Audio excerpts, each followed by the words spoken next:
مخالفين للقانون. السيسي اهو، انتخبت السيسي عمل لك اهو الشباب، قال لك الشباب والشباب، يعني انت انتخبت السيسي، احنا انتخبنا السيسي بس للاسف لو نعرف ان هو يحصل كده، لو نعرف نعمل كده كناش انتخبناه، كنت وقفت مع الاخوان احسن. انا راجل انتخبت السيسي واتبسطت بالحكومه الجديده دي وقلت في خير للبلد، البلد هتتقدم.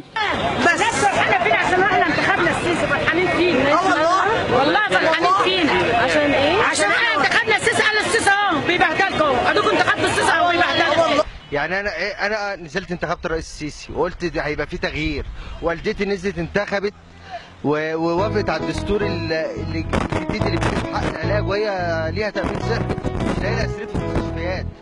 من يوم ما مسك والله السيسي وشه خرب على البلد. من يوم ما مسك احنا لا سمعنا على داعش الا لما هو يجي، ولا سمعنا على ارهاب الا لما هو يجي، ولا سمعنا على بتوع سينا اذوا حد الا لما هو ظهر. ده بتوع سينا كانوا بيرحبوا بالعساكر وبيرحبوا بالكل. اشمعنى دلوقتي مش نوجد الا كده؟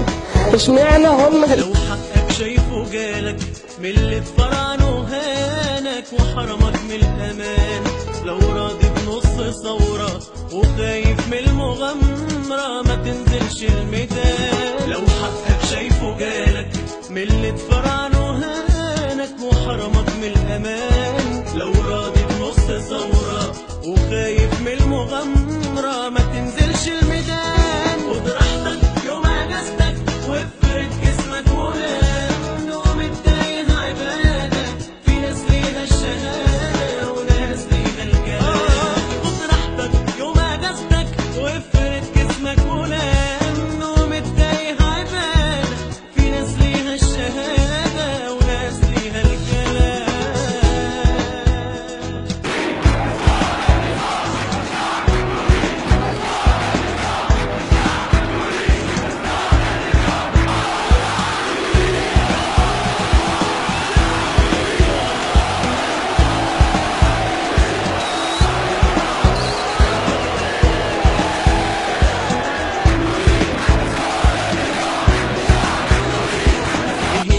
كم شهيد اتفرج من بعيد، الحي بقى وخلاص، لا كان من باقي اهلك ولا غيره، انت اللي زيك مش عايش من الاساس. ايه يعني كم شهيد اتفرج من بعيد، الحي بقى وخلاص، لا كان من باقي اهلك ولا غيره، انت اللي زيك مش عايش